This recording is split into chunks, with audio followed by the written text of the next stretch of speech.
From my point of view, Lutosławski is one of the greatest composers of the 20th century.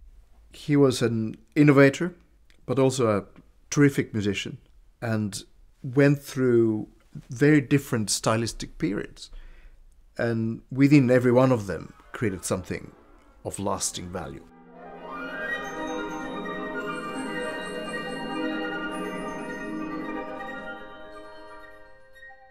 In summer 2012, Esa-Pekka Salonen and I traveled to Poland to follow in the footsteps of Lutosławski, a man we both knew well and an artist who profoundly influenced both of us. So here we are in this little farming village of Drozdowo. We're not so far from Ukraine and Belarus and Lithuania. We're in the extreme northeastern corner of Poland. This is where young Witold grew up from birth to the age of about 11 when he went to school in Warsaw. It's the family estate. They were, you know, the big landlords and the driving force in this part of Poland, actually.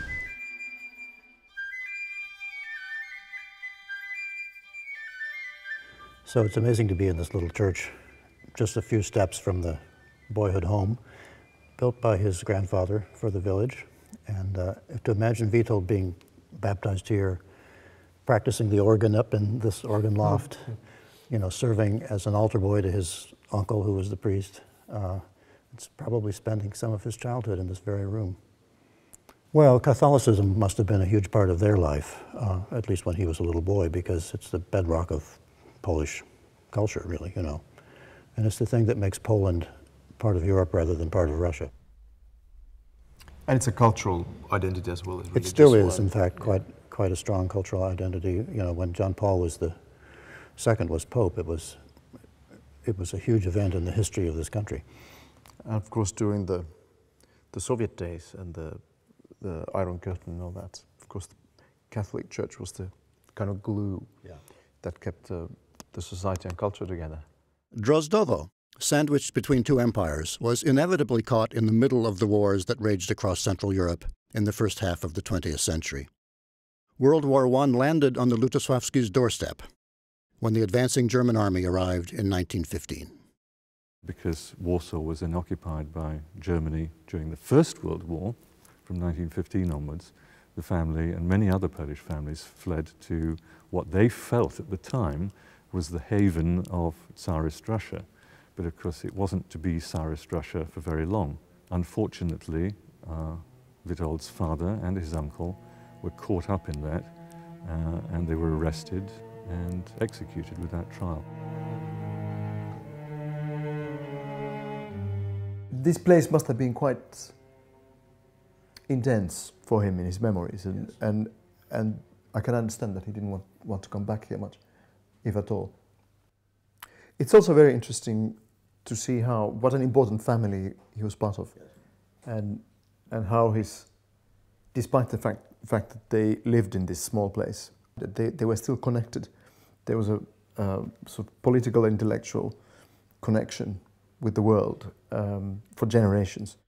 We never discussed his childhood or background or anything like that, and now this somehow brings him close again, but from a different point of view.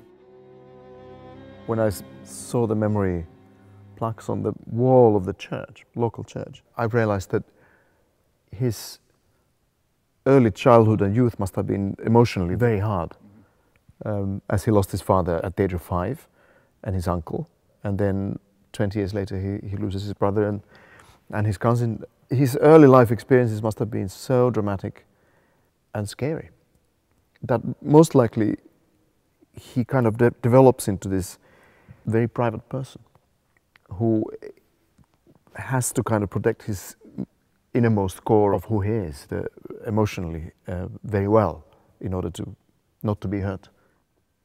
In the music itself, there are these huge explosions, as we get in the climax of Les Espaces du Sommeil for baritone and orchestra, the huge climax, and then this extraordinary expressive coda we get in Mi Partie, the massive climax we get in the second movement of the Second Symphony.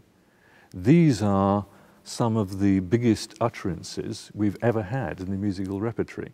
And these came from a man who in daily life might appear to be very ordered and reserved. So there was a complete contradiction there between the man as we might see him and the man as he expressed himself artistically.